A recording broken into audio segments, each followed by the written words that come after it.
자, 그러면 이번에는 우리가 레이아웃 웨이트라고 하는 거를 좀 볼 텐데요. 자, 레이아웃 웨이트가 뭔지는 한번 눈으로 직접 보면서 확인을 해 보도록 하겠습니다.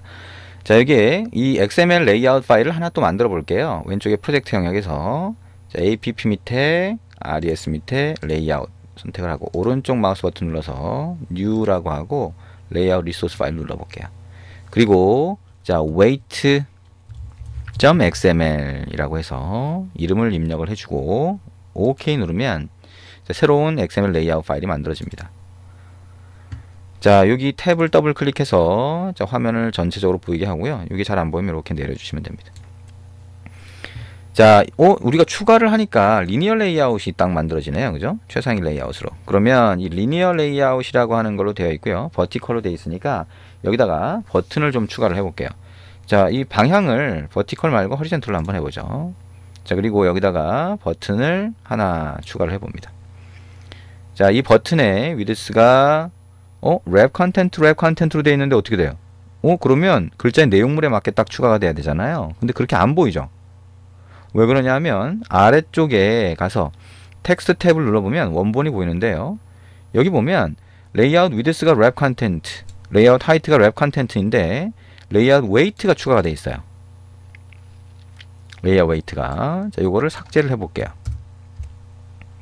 그리고 다시 디자인 탭으로 와보면 정상적으로 보입니다.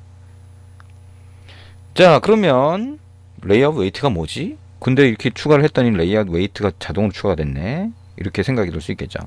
자, 저거는 이제 뭐 기본적으로 자동 생성되는 곳에다가 이렇게 만들어 놨으니까 그런 거고요. 자, 일단 한번 더 추가를 해보죠. 그리고 이것도 똑같은 상황이죠. 텍스트에 가서 두 번째 버튼에 레이아웃 웨이트를 삭제를 합니다. 자, 그리고 디자인 탭을 눌러보죠. 이렇게 보이죠. 자, 그럼 아까 레이아웃 웨이트는 무슨 역할을 하는 거냐? 자, 버튼 두 개가 이렇게 있어요. 그러니까 오른쪽으로 추가가 되죠. 그러면 이 두 개의 버튼이 추가되고 나서 나머지 남아있는 공간이 요만큼이에요. 그럼 이 나머지 남아있는 공간이 있으면 레이아웃 웨이트는 나머지 남아있는 공간을 할당해주는 역할을 합니다. 할당해주는 역할을 해요. 그래서 무슨 얘기냐면 자, 이거를 자, 첫 번째와 두 번째 버튼 있죠. 그러면 첫 번째 버튼에다가 자, 여기 엔터를 치고요. 자, 안드로이드. 자, 이번에 일부러 XML 레이아웃 파일을 편집을 해봅니다. 땡땡 하고요. 그러면 어떤 속성을 쓸 수 있는지가 나오죠. 그 중에 자, 레이아웃 웨이트라고 하는 걸 선택해서 엔터 키를 누르시면 이렇게 됩니다. 자동으로 값을 입력하는 곳까지 딱 만들어지죠. 그럼 그 상태에서 1이라고 하는 값을 넣어볼게요. 그리고 디자인 탭으로 와보면 이렇게 보입니다. 어떻게 된 거예요? 아까 두 개 버튼 빼고 나머지 남아있는 공간의 그 크기를 첫 번째 버튼에 갖다 준 거예요. 첫 번째 버튼에. 자, 그 다음에 두 번째 버튼에도 레이아웃 웨이트를 붙이면 어떻게 돼요? 자, 안드로이드 땡땡 레이아웃 웨이트는 1이라고 붙이면 그럼 어떻게 돼요? 똑같이 나눠 갖게 되죠. 그래서 레이아웃 웨이트는 공간을 분할하는 역할을 합니다. 근데 그 공간을 분할하는 게 뭐예요? 남아있는 공간을 분할하는 역할을 하는 거죠. 그래서 남아있는 공간을 분할한다고 하니까 실제로 공간을 똑같이 1대1로 나누거나 1대2로 나누거나 뭐 이렇게 하고 싶다라고 하면 어떻게 하냐면 지금 가로 크기를 분할하는 거잖아요. 그러면 첫 번째 버튼의 가로 크기를 0dp로 만들어줍니다. 두 번째 버튼의 가로 크기도 0dp로 만들어줘요. 그럼 어떻게 돼요? 가로가 전체가 다 어떻게 돼요? 남아있는 공간이 되죠. 그 상태에서 레이아웃 웨이트를 1로 하면 어떻게 돼요? 2분의 1, 2분의 1씩 나눠 가시는 거죠.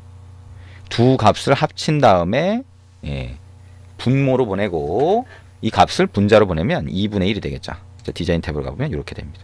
자, 그러면 첫 번째 거와 두 번째 거가 2대1로 나누게 하려면 어떻게 해야 돼요? 이거를 2라고 하는 값으로 바꿔주시면 됩니다. 디자인 탭으로 가면 이렇게 됩니다. 2대1이 되는 거죠. 그러면 뭐예요? 얘가 3분의 2, 얘가 3분의 1을 가지는 형태가 됩니다. 자, 이게 레이아웃 웨이트라고 하는 거예요. 레이아웃 웨이트. 자, 이해되시죠? 자, 이게 레이아웃 웨이트라고 하는 거고 공간 분할을 할 때 사용한다. 이 레이아웃 웨이트가 의외로 중간중간 사용이 됩니다. 근데 우리가 이 레이아웃 웨이트를 사용하는 방법을 중간중간 계속 해볼 거니까 그때마다 이렇게 쓰는 거지 다시 생각을 해서 계속 기억에 남도록 만들어 주시면 됩니다. 자, 레이아웃 웨이트라고 하는 것까지 우리 같이 해봤습니다. 그래서 리니어 레이아웃이 갖고 있는 대표적인 특징들 같이 해봤고요. 가장 처음에 봤던 건 뭐예요? 리니어 레이아웃은 방향 속성을 필수로 가져야 된다라고 하는 거. 그 다음에 우리 여러 가지 속성들 봤어요. 정렬 속성, 레이아웃 그래비티와 그래비티. 그 다음에 마진과 패딩. 자, 마진과 패딩은 꼭 이제 이 리니어 레이아웃의 속성이라기보다는 뷰가 가질 수 있는 속성이다라고 하고 우리가 같이 한번 본 거고요. 그 다음에 공간 분할을 하는 거다. 남아있는 공간을 분할하는 데 사용하는 게 레이아웃 웨이트다라고 하는 거 같이 한번 봤습니다. 자, 그리고 여기에 우리가 뷰가 이렇게 화면에서 직접 끌어다가 추가할 수 있는데요. 이거를 자바 소스 코드에서 추가할 수도 있어요. 자, 이거는 우리가 나중에 소스 코드를 지금 건드리면 좀 이해가 안 되는 부분이 있을 수도 있으니까 좀 어렵게 느껴지는 부분도 있을 수 있으니까요.